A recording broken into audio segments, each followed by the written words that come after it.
Esther chosen queen. After these things, when the anger of King Ahasuerus had abated, he remembered Vashti and what she had done and what had been decreed against her. Then the king's young men who attended him said, "Let beautiful young virgins be sought out for the king. And let the king appoint officers in all the provinces of his kingdom to gather all the beautiful young virgins to the harem in Susa the citadel, under custody of Hegai, the king's eunuch, who is in charge of the women. Let their cosmetics be given them. And let the young woman who pleases the king be queen instead of Vashti." This pleased the king, and he did so. Now there was a Jew in Susa the citadel whose name was Mordecai, the son of Jair, son of Shimei, son of Kish, a Benjaminite, who had been carried away from Jerusalem among the captives carried away with Jeconiah king of Judah, whom Nebuchadnezzar king of Babylon had carried away. He was bringing up Hadassah, that is Esther, the daughter of his uncle, for she had neither father nor mother.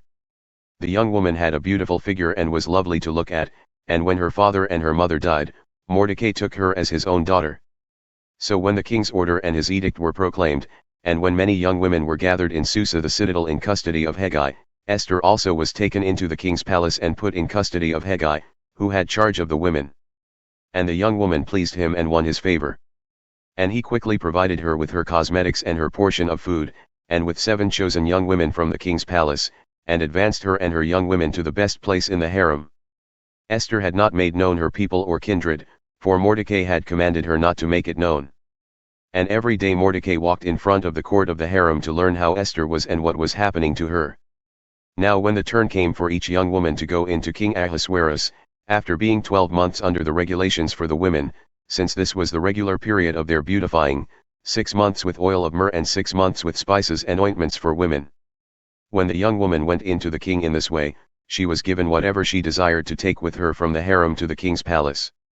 In the evening she would go in, and in the morning she would return to the second harem in custody of Shishgaz, the king's eunuch, who was in charge of the concubines.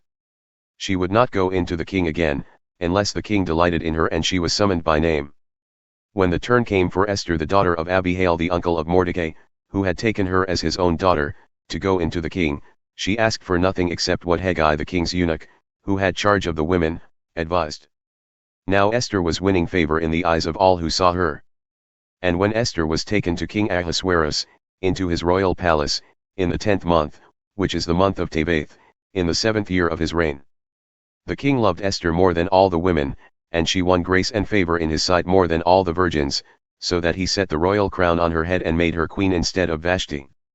Then the king gave a great feast for all his officials and servants, it was Esther's feast. He also granted a remission of taxes to the provinces and gave gifts with royal generosity. Mordecai discovers a plot. Now when the virgins were gathered together the second time, Mordecai was sitting at the king's gate. Esther had not made known her kindred or her people, as Mordecai had commanded her, for Esther obeyed Mordecai just as when she was brought up by him. In those days, as Mordecai was sitting at the king's gate, Bigthan and Teresh, 2 of the king's eunuchs, who guarded the threshold, became angry and sought to lay hands on King Ahasuerus.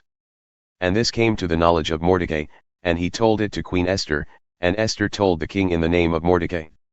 When the affair was investigated and found to be so, the men were both hanged on the gallows. And it was recorded in the book of the Chronicles in the presence of the king.